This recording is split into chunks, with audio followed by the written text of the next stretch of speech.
ba délai bi passé ngay soog a ñëw di dàq kenn donc yéen xam ngeen ni vous êtes malhonnête te xam ngeen ni seen liste bii dañ koy annuler te xam ngeen ni doo leen bokk ci élection yi bàyyi leen caaxaan. alors bu fekkee liste bi benn pàcc bi mënul dem sans beneen alors est-ce qu'on peut s'attendre aujourd'hui Omar Faye à ce que ñu rejeter la liste de Benno. Tu es aujourd'hui dans l'opposition. Oui. Que tu le fais demain une fois au pouvoir tu feras plus.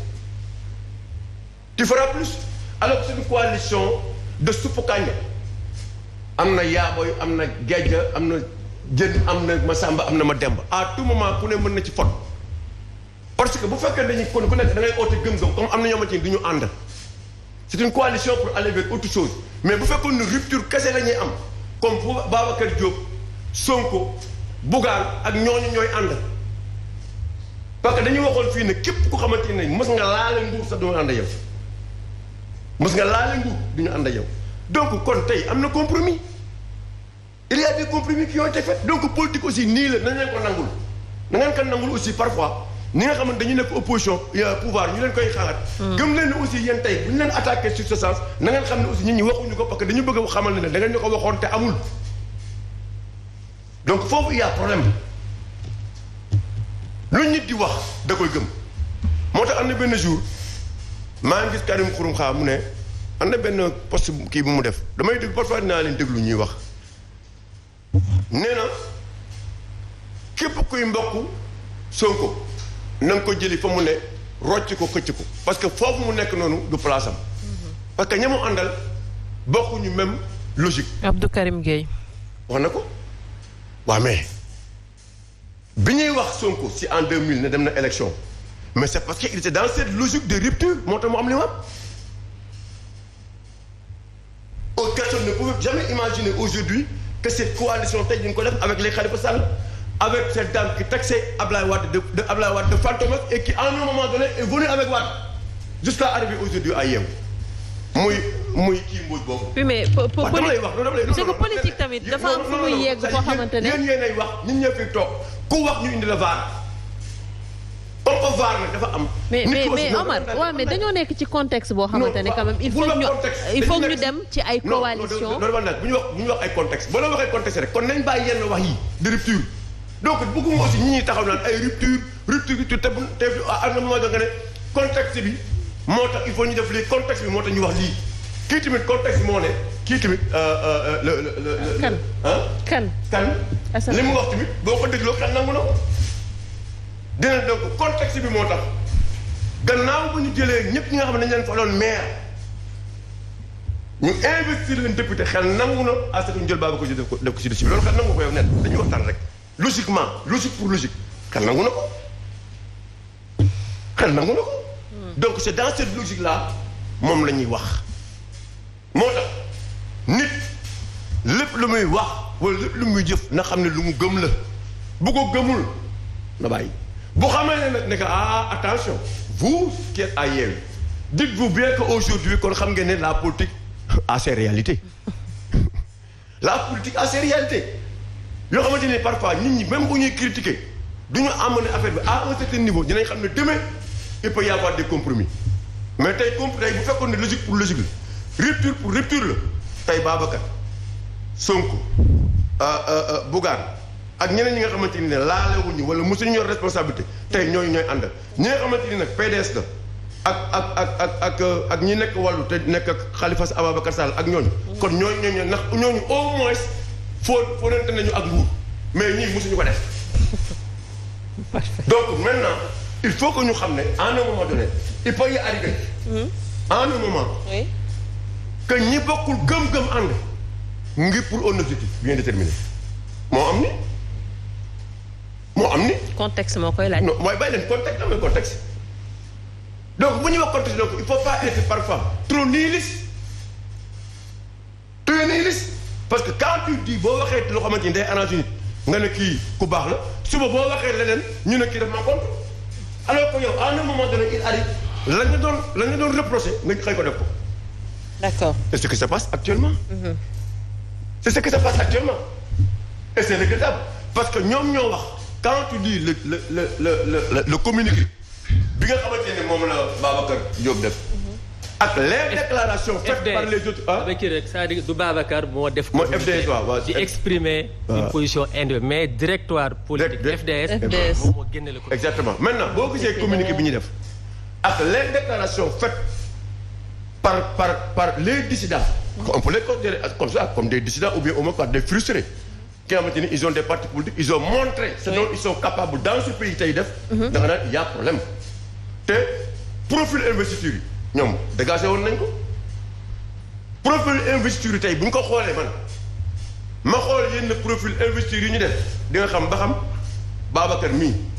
mérité na à ce que même bu dul Thiès nekk ci à une position confortable ou pas maintenant nag comme ni ko mon ami wax léegi day yeewi waxee nit situation dina am tollu fama ci ne dinañ xam ne fii kat il y a des problèmes mais il faut qu'on essaie maintenant de voir comment on peut faire pour au moins wàññi yenn problème yi. xam ne ñun ñëpp ñoo bokk gis-gis. xam ne véritablement lii mënul ñàkk ñu jël nag maintenant xool nan la ñuy demee sur de nouvelles bases. d'accord alors nee na soo mayoon 30 secondes. c'est-à-dire que Serigne Saliou dafa am lu mu wax. 30 secondes s'il te plaît. il faut ñu dem juum ma bëgg. non c'est important. le problème c'est pas da nga ñëwoon non c'est important da nga ñëw ci élection locale yi. nga ni pourquoi démb bi ñu tànnee Babacar au détriment de Moussa Tine waxul dara may fàttali que ni élection locale yi tous les partis politiques à Thiès. à l'exception de Taxawu Sénégal ñoom ñoo tànn docteur Babacar Diop choix bi ñu ko defee Moussa Tine dafa gedd créer une liste concurrente dem finalement il s'est retrouvé avec un conseiller tey moom lañ investir sur la liste nationale ñi nga xam ne également à Thiès àndoon nañ ak Moussa Tine ñu investir leen également au niveau départemental loolu également li muy wane rek mooy contrairement ak li ñu bëgg a gëmloo Sénégalais yi bi ñuy constituer les listes compétences représentativité avenir du Sénégal yooyu yëpp dañ ko jël teg fële pour satisfaire seen ay intérêts personnels moo tax ñun ci combat de principe la ñu nekk. alors conseil constitutionnel tey face à l'histoire par rapport justement à ces listes yow nga teewal fii société civile ñu yàgg leen dégg ci wàllum élection lan lañ mën a jàpp wala lan lañ mën a xaar tey ci conseil constitutionnel déjà. man ne kii sànq Omar Faye dafa wax lu am solo bi muy rappeler son plaidoyer pour Rufisque dafa am benn kii quelques secondes rek bu dal ay étudiants yiy def spécialisation en DS. xam nga souvent les médecins au Sénégal duñu wax parce que surtout les médecins yi nekk ci au niveau supérieur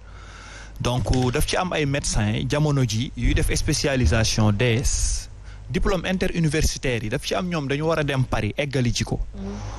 depuis lors ñi ko déposé ñëpp ambassade France daf leen ko refuser ne leen menace santé publique la te am na si ñoo xam ni oncologie la ñuy def donc loo xam ne ni tey boo xoolee côté cancer lu ñu manqué la. te ñun fii amuñu école boobu. ñu jël décision boobu ne dañ leen koy refuser donc ci loolu ñu ciy interpellé waale ministère des affaires étrangères ministère de l'enseignement supérieur ak ministère de la santé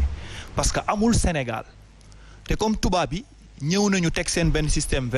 VSF xaw ma boo xam ne genre arnaque la on comprend pas. da ngay dugal sa xaalis da ngay perte da ngay am ay courtier booy woote téléphone ak lépp. di ci gagné ay milliards loolu kenn waxu ci. te ñu ngi koy ut fii ci biir réew mi beneen bi mooy kaawu étudiants yooyu nga xam ne ku lu mel ni LISCA ak ñu mel ni faju cancer ak radiothérapie. ak ñi nga xam ne ñooy def loolu comme amuñu école bi. te ñoom ñu ngi dem di ko jàngi ji interuniversitaire bi Covid bi amee ñoom ña nga doon France ñu bëggoon leen fa tey defal leen ay contrat léegi nag ñu tere leen ko te gisuñu ku leen ko jooyal ñuy profité fii di wax ministère des affaires étrangères bari na sommet yu ñuy dem ak tournée yu ñuy dem ci hôtel yi di def ay percëm ak di tëdd ci ay congrès yooyu gis nañu aussi tamit tubaab yi nekk fii aussi tamit am fi ay intérêt yu bari su fekkente ne ni ñun suñuy doom dañoo am ay problème ñu ngi interpeller état bi di wax tamit politiciens yi ak homme politique yi que seen doom yooyu aussi tamit dañoo am problème ngeen boolewaale ko ci seen plaidoyer yi donc pour revenir ci société civile donc moi je rappelle société civile bi may faral di tooñee sam bopp mooy société civile yu daara et des communautés yàlla dogal na lu bari dama bokkoon ci ñi nga xam ni dama waxoon nañu sangaat société civile u Sénégal utal ko statut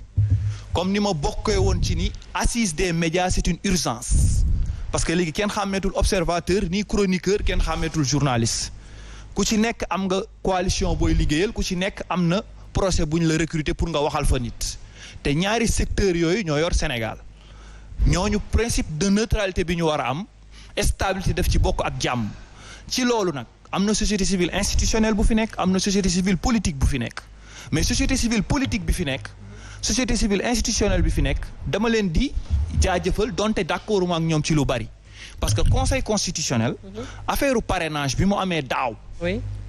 indi problème yu bari lu toll ni ay kilifa yu bëgg a jiite réew dem ba buntu conseil constitutionnel di xeexoo ci seen biir ci mbirum parrainage bi jël nañu prévention